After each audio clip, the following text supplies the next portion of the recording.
Alhamdulillah, wassalatu wassalamu ala rasulillah. Louange à Allah, éloge et salut à son messager Mohammed.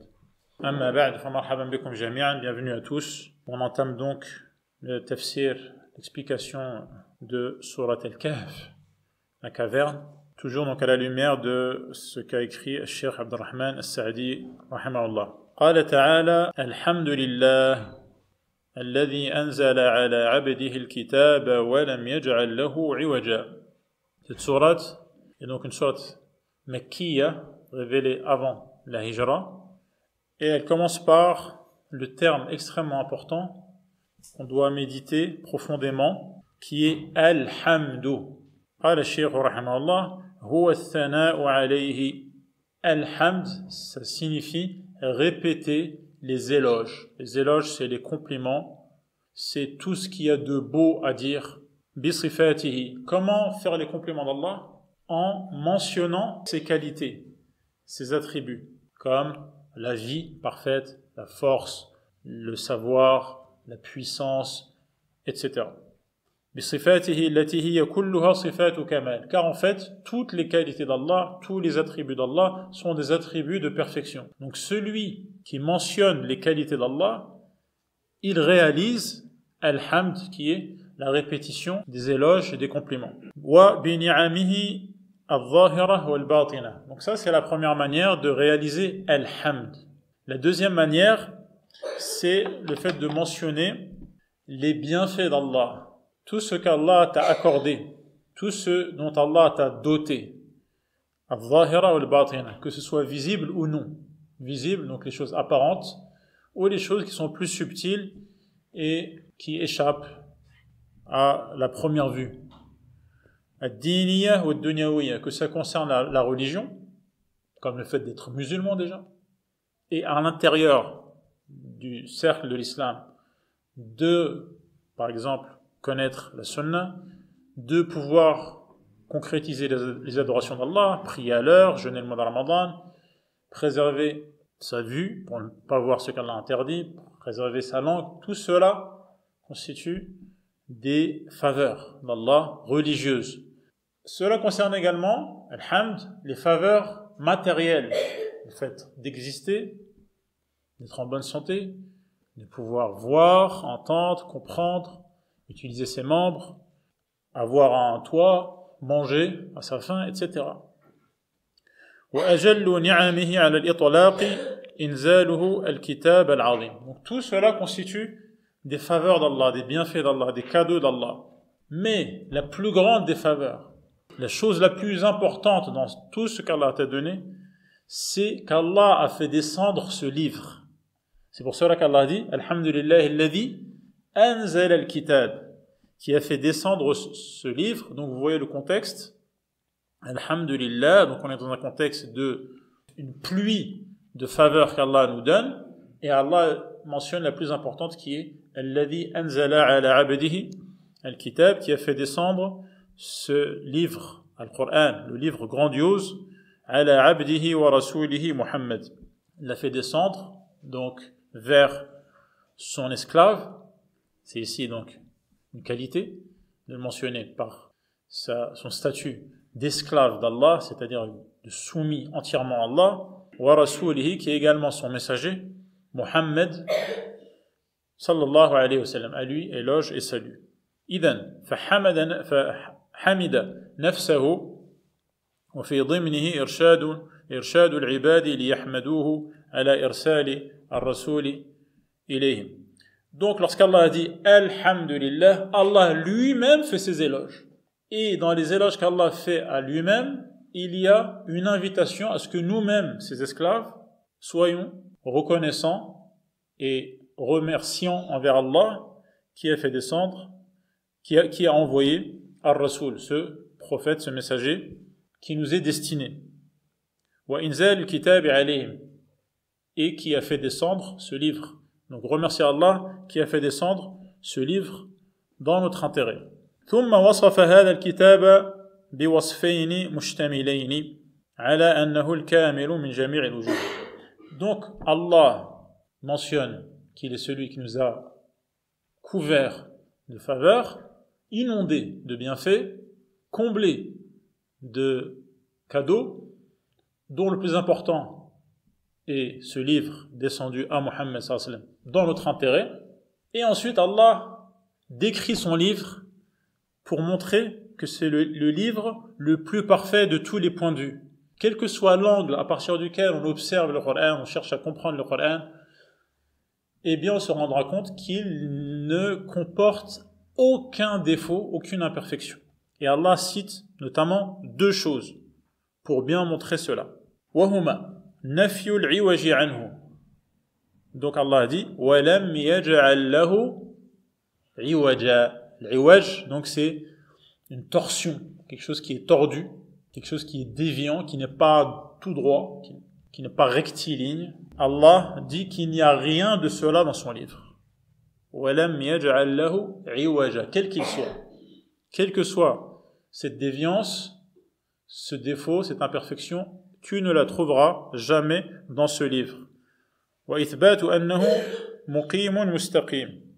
Donc ça c'est la première chose. Deuxième chose, ensuite, c'est قَيِّمًا وَلَمْ يَجْعَلْ لَهُ عِوَجًا. Première chose. Deuxième chose, قَيِّمًا. C'est-à-dire que ce livre, en lui-même, est droit, est sur le droit chemin, et il permet aux autres, donc notamment ceux qui le lisent, en étant attentifs et en se soumettant à ce livre, d'être eux aussi sur la bonne voie, et d'être des gens droits. فَنَفْيُ الْعِوَجِ يَقْتَضِي أَنَّهُ لَيْسَ فِي أَخْبَارِهِ كَذِبٌ. Le fait que le Coran ne comporte aucune déviation, ça signifie, ou ça englobe, ça inclut, que toutes les informations qu'il y a dans le Coran sont vraies.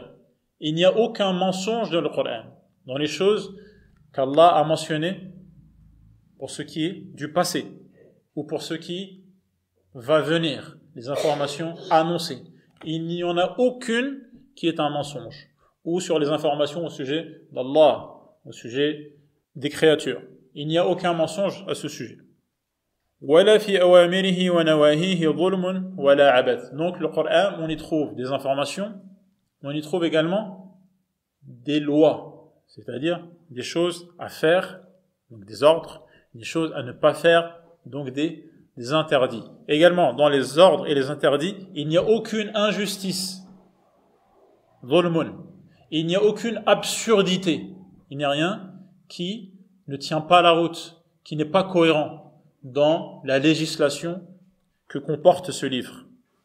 C'est ce que signifie donc وَلَمْ يَجْعَلْ لَهُ عِوَجًا. وَإِثْبَاتُ الِاسْتِقَامَةِ يَقْتَضِي أَنَّهُ لَا يُخْبِرُ وَلَا يَأْمُرُ إِلَّا بِأَجَلِّ الْإِخْبَارَاتِ. Et ensuite, Allah affirme que ce livre est droit. Cela signifie que les informations et les lois, les ordres qu'il y a dans ce livre, sont les informations les plus importantes à acquérir. Donc dans les choses que l'être humain peut apprendre, les informations auxquelles il peut avoir accès. Il y a différents degrés, il y a des choses importantes, des choses moins importantes, il y a des choses qui ne sont pas du tout importantes. Eh bien, les informations qu'on trouve dans ce livre, le Coran, sont les informations les plus grandioses et les plus utiles qu'un être humain puisse acquérir. وهي الأخبار التي تملأ القلوب معرفة وإيمانا وعقلا. En quoi les informations qu'on trouve dans le Coran sont les informations les plus précieuses? Parce que ce sont des informations, des données, des faits qui emplissent le cœur de connaissance, de foi et de raison. Voilà pourquoi ce sont les informations les plus précises, contrairement aux autres informations. Par exemple, les informations au sujet de qui est Allah, quels sont ses noms, quelles sont ses qualités, quels sont ses actes. Également les informations au sujet des événements historiques qui sont passés dans l'histoire, que ce soit passé, ou des événements qui vont voir le jour, des choses qui sont annoncées à l'avance.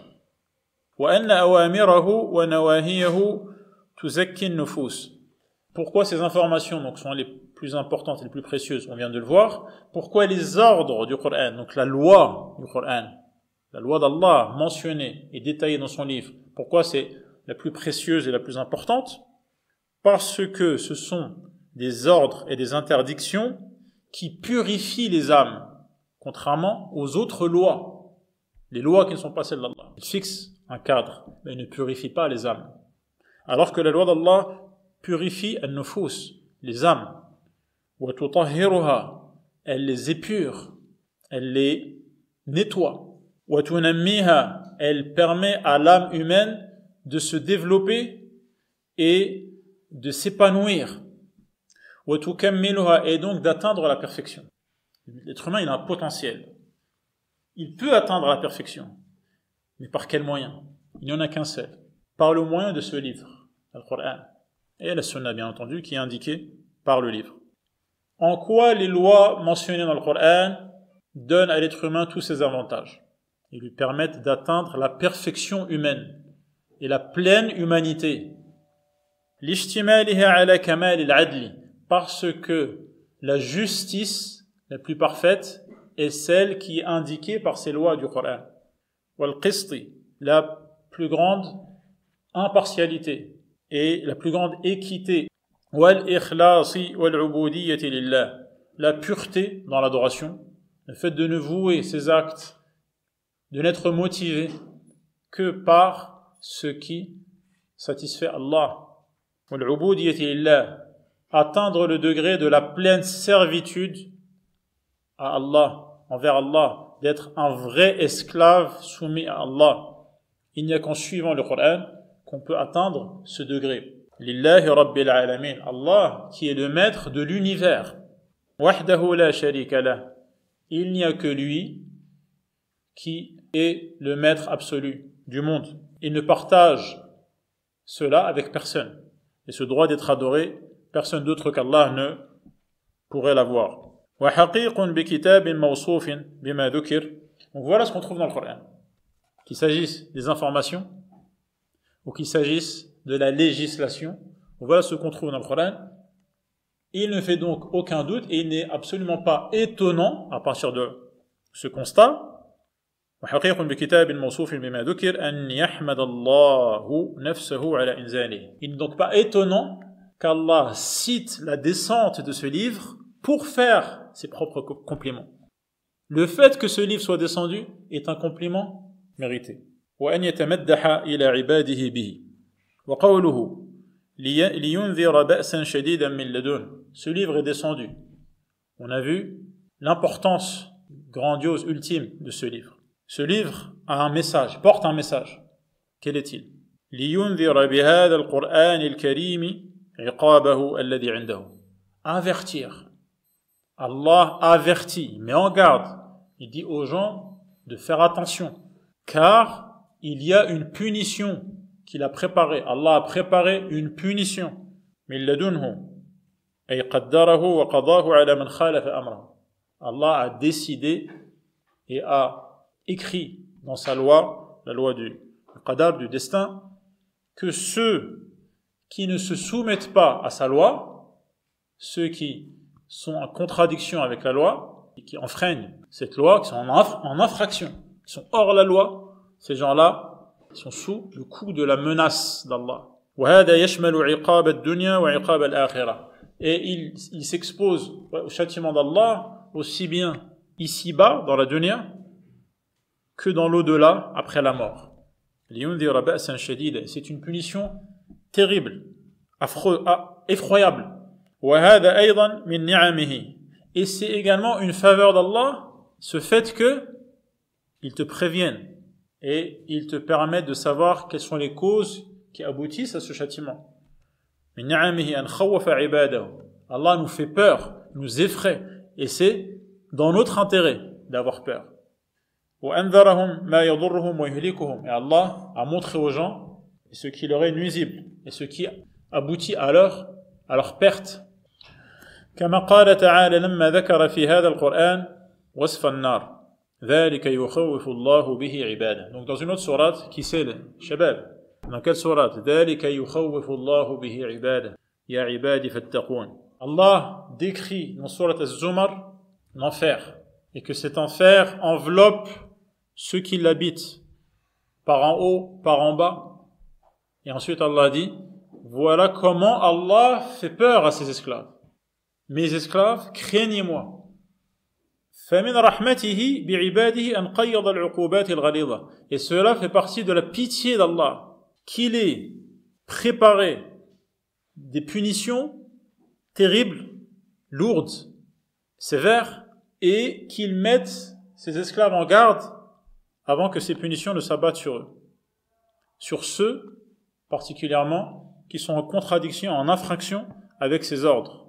وَبَيَّنَهَا لَهُمْ وَبَيَّنَ لَهُمُ الْأَسْبَابَ الْمُوصِلَةَ إِلَيْهَا. Et donc, il a montré quel était le châtiment, d'une part, et d'autre part, quelles étaient les voies qui aboutissent à ce châtiment. Et ensuite, Allah dit, وَيُبَشِّرَ الْمُؤْمِنِينَ الَّذِينَ يَعْمَلُونَ الصَّالِحَاتِ أَنَّ لَهُمْ أَجْرًا حَسَنًا. Donc cela, ce châtiment, cet avertissement concerne ceux qui sont en infraction avec la loi d'Allah. Quant aux croyants qui agissent et en accomplissant les bonnes œuvres, ce Coran leur annonce la bonne nouvelle qui est la belle récompense. أي وأنزل الله على عبده الكتاب ليبشر المؤمنين به وبرسله وكتبه الذين كمل إيمانهم فأوجب لهم عمل الصالحات. Donc Allah a fait descendre ce livre à l'intention de ses esclaves pour annoncer aux croyants qui ont foi en Allah, en ses messagers, en son livre, et dont la foi parfaite donc pousse à agir, c'est bien qu'ils accomplissent les œuvres pieuses, les bonnes actions. وهي الأعمال الصالحة من واجب ومستحب. Ces bonnes actions incluent celles qui sont obligatoires et celles qui sont recommandées. التي جمعت الإخلاص والمتابعة. Et ces bonnes actions ont pour définition d'être motivées uniquement par Allah, donc c'est l'ikhlas, et d'être conforme à la voie de l'islam, la voie du prophète sallallahu alayhi wa sallam, as-sunnah, c'est ce qu'on appelle al-mutaba'a. Quant au terme suivi, je ne préfère pas l'utiliser, comme j'ai déjà dit plusieurs fois, car le suivi, quand on regarde dans le dictionnaire, ça veut dire autre chose. Donc, je préfère utiliser la conformité. Conformité aux lois de l'islam, ou à conformité à la sunnah, ou à la voie du prophète sallallahu alayhi wa sallam. Anna lahum ajran hasana. Qu'ont-ils ces gens, ces croyants qui agissent comme il faut? Qu'ont-ils comme récompense et comme annonce, comme promesse? Al-ajr al-hasan, c'est la belle récompense. Al-hasan, on dit plusieurs fois. Al-hasan signifie ce qui est beau. Hasan, ça veut dire beau. Hasana, ça veut dire belle. Ou hasna. Wa huwa al-thawab alladhi rattabahu Allah ala al-iman wal-amal as-salih. Une récompense dont la condition fixée par Allah est d'agir et d'avoir la foi et d'agir correctement, c'est une belle récompense. Et la plus importante de ces récompenses, la plus grandiose, majestueuse, c'est de gagner la satisfaction d'Allah, l'agrément d'Allah. وَدُخُولُ الْجَنَّةِ الَّتِي فِيهَا مَا لَا عَيْنٌ رَأَتْ وَلَا أُذُنٌ سَمِعَتْ وَلَا خَطَرَ عَلَى قَلْبِ بَشَرٍ. Et d'avoir accès au jardin du paradis, dans lesquels il y a des plaisirs et des délices qu'aucun œil n'a vu, qu'aucune oreille n'a entendu, dont aucune oreille n'a entendu, et ce qui ne peut même pas être imaginé par l'être humain. وفي وصفه بالحسن دلالة على أنه لا مكدر فيه. Allah définit ou décrit plutôt cette récompense comme étant belle, hasana, ajran hasana, ce qui signifie que cette récompense n'est entachée et n'est gâchée par aucun élément qui va venir troubler pas dire troubler la fête, mais il n'y a aucun élément troublant dans cette récompense. Il n'y a rien qui va diminuer le plaisir. Il n'y a que du plaisir. Et rien d'autre que du plaisir. C'est pour cela qu'Allah dit ajran hasanan wala munaghisa biwajhin min al-wujuh. Il n'y a donc aucun inconvénient qui vient faire de l'ombre à la beauté de ce plaisir promis aux croyants. إذ لو وجد فيه شيء من ذلك لم يكن حسنه تاما. Car s'il y avait un élément désagréable, aussi infime soit-il, eh bien cette récompense n'aurait pas été hasanan, n'aurait pas été belle dans tout le sens du terme. ومع ذلك فهذا الأجر الحسن ماكثين فيه أبدا. En plus, Allah promet à ses croyants qui ont cette belle récompense d'y vivre éternellement. ماكثين فيه أبدا لا يزول عنهم ولا يزولون عنه. C'est un plaisir éternel qui n'a pas de fin. Ils ne le quitteront jamais et la récompense ne les quittera jamais. Car, comme vous savez, pourquoi le cheikh utilise cette manière de s'exprimer, car tout plaisir ici-bas, fait dunya, aussi important soit-il, il y a un des deux cas de figure qui aura lieu forcément.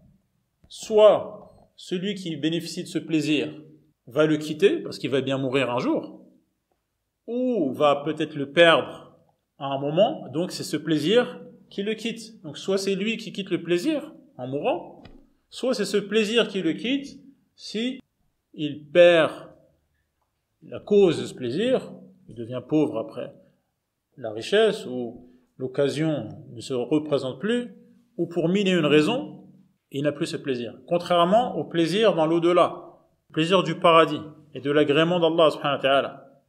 Ce plaisir ne les quitte pas, et eux ne quittent pas ce plaisir, il n'y a plus de mort. Et celui qui entre au paradis n'en sortira jamais. Et ce plaisir ne fait qu'augmenter. Il ne les quittera donc jamais. Et ils ne les quitteront jamais. ماكثين فيه أبدا. وفي ذلك نعم. C'est pour cela que le cheikh dit بل نعيمهم في كل وقت متزايد. وفي ذكر التبشير ما يقتضي ذكر الأعمال الموجبة للمبشر به.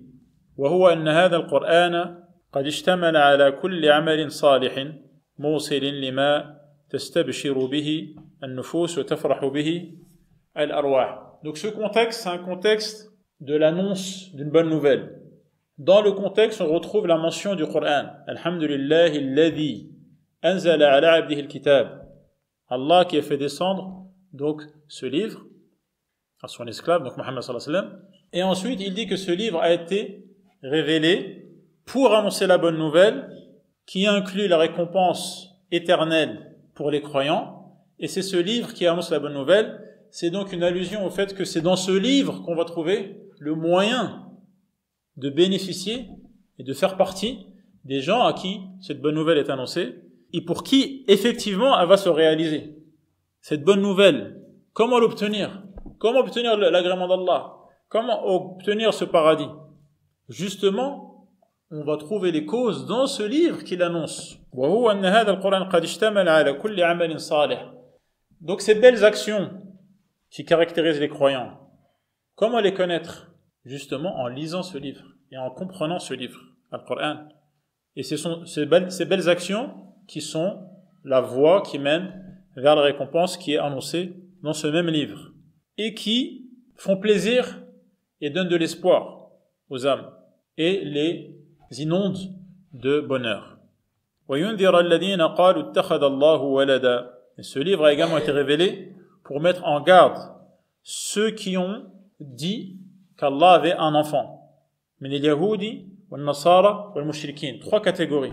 Les juifs, les chrétiens et les polythéistes. الذين قالوا هذه المقالة الشنيعة, qui ont attribué à Allah un enfant, et cette thèse, cette affirmation est une des plus ignobles qui soit. فإنهم لم يقولوها عن علم ولا يقين. Premièrement, ils n'ont pas de preuves réellement. لا علم منهم ولا علم من آبائهم الذين قلدوهم واتبعوهم. Et ils suivent en cela une tradition qu'ils ont héritée de leurs ancêtres, qui eux-mêmes également n'avaient aucune preuve. بل إن يتبعون إلا الظن وما تهوى الأنفس. C'est ce qu'Allah dit dans le verset. ما لهم به من علم ولا لآبائهم كبرت كلمة تخرج من أفواههم Et donc ils ne font que suivre ce qu'ils s'imaginent, ce vers quoi leurs envies penchent. كبرت كلمة تخرج من أفواههم. C'est une parole ignoble, monstrueuse, qui est proférée de leur bouche, par leur bouche. عظمت شناعتها واشتدت عقوبتها. Et la punition est également une punition sévère, aussi grave que la gravité de ce qu'ils ont proféré. وأي شناعة أعظم من وصفه بالاتخاذ للولد الذي يقتضي نقصه ومشاركة غيره له في خصائص الربوبية والإلهية والكذب عليه. On avait déjà parlé de ça la dernière fois, ou la fois d'avant. Attribuer à Allah un enfant, c'est grave, car cela signifie qu'Allah est imparfait, par le besoin d'avoir un enfant. Et cela signifie qu'il y a d'autres qu'Allah qui partagent avec lui ce qu'il est le seul à avoir, comme qualité de perfection. Car un enfant est le résultat de deux éléments qui correspondent, et qui ont donc une ressemblance, une similitude. Et cela, donc, signifie mentir au sujet d'Allah, car Allah n'a jamais dit cela, d'une part, et d'autre part, il n'y a rien qui prouverait cela. C'est pour cela qu'Allah dit dans l'autre verset, فَمَنْ أَظْلَمُ مِمَّنْ اِفْتَرَى عَلَى اللَّهِ كَذِبًا. Il n'y a personne de plus injuste que celui qui mentirait au sujet d'Allah. وَلِهَذَا قَالَ هُنَا إِن يَقُولُونَ إِلَّا كَذِبًا أي كَذِبًا مَحْضًا مَا فِيهِ مِنَ الصِّدْقِ شَيْءٍ. C'est pour cela qu'Allah affirme que cette affirmation qu'Allah a un enfant est un pur mensonge, c'est-à-dire qu'il n'y a ne serait-ce que 1% de vérité dans cela. وتأمل كيف أبطل هذا القول بالتدريج والانتقال من شيء إلى أبطل منه فأخبر أولا. Donc observe la beauté de la réfutation d'Allah qui est passée d'une étape à l'autre, et donc de manière progressive dans l'annulation et la réfutation de cette thèse. ما لهم به من علم ولا لآبائهم. Premièrement, il affirme qu'il ne se base sur aucune science, ni eux, ni leurs ancêtres. والقول على الله بلا علم لا شك في منعه وبطلانه. Et affirmer une chose au sujet d'Allah sans science, il n'y a aucun doute que cela est infondé. Ensuite, donc le degré d'après, أخبر ثانيا أنه قول قبيح شنيع. Il a affirmé ensuite qu'affirmer au sujet d'Allah qu'il a un enfant, c'est monstrueux, c'est ignoble. فقال كبرت كلمة تخرج من أفواههم. ثم ذكر ثالثا مرتبته من القبح. Et ensuite Allah a affirmé en quoi cela était moche et ignoble, en disant que c'est un mensonge qui ne contient aucune vérité et qui est à l'opposé total de la vérité. هذا والله أعلم. الحمد لله رب العالمين.